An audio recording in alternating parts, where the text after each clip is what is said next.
Today, I'm going to talk about why I'm learning Chinese. Firstly, I am an Asian girl who grew up in a country where the culture and language is Western based.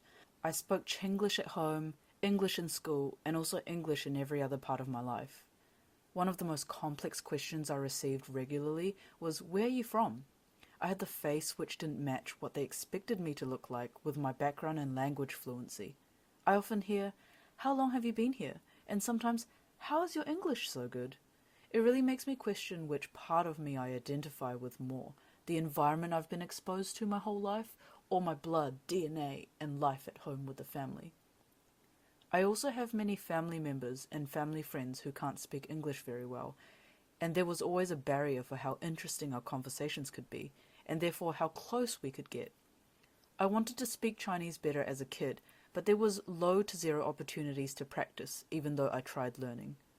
As an adult, I've been able to prioritize this learning and change my circumstances to ensure I practice often. At home, the Chinese language of choice was always Cantonese, but I hardly ever endeavored to better my proficiency or even learn to read or write. So why am I learning Mandarin right now?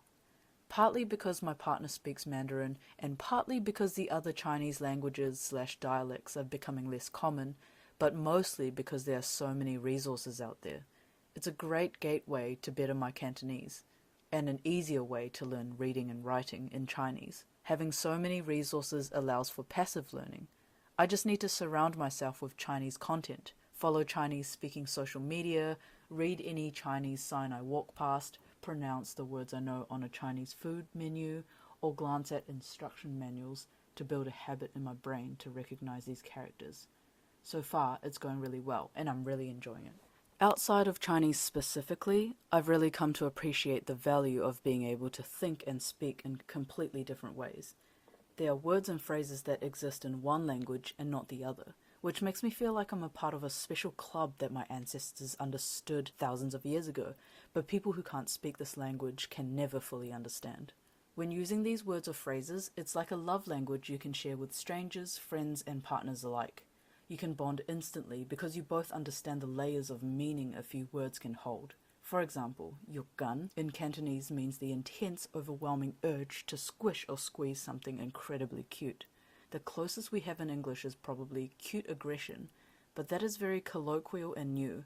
It was only formally coined about 10 years ago. Also in Chinese, most nouns can also be used interchangeably as adjectives or verbs without changing the word itself. If you want to describe the action that results from cute aggression in English, your sentence becomes quite lengthy. Summing it all up in 2 syllables makes it more impactful. I also really like the feeling of familiarity when speaking in Chinese, as certain phrases reminds me of childhood memories. And since learning new words helps me fill the voids of the language, it strangely feels like I'm healing something inside of me or finding pieces of a puzzle in my identity. This feeling of nostalgia also aids in my bias of thinking that jokes in Cantonese are in general funnier compared to English. And I hope I can get the same feeling for Mandarin eventually. I can see how it can help me connect with my partner more, as well as any other Chinese-speaking person I meet in the future. In conclusion, the ultimate feeling I'm chasing by learning Chinese is fulfillment. It adds to the meaning of life for me personally, to learn about my roots through connecting with people on a deeper level, which is further and further unlocked with another language.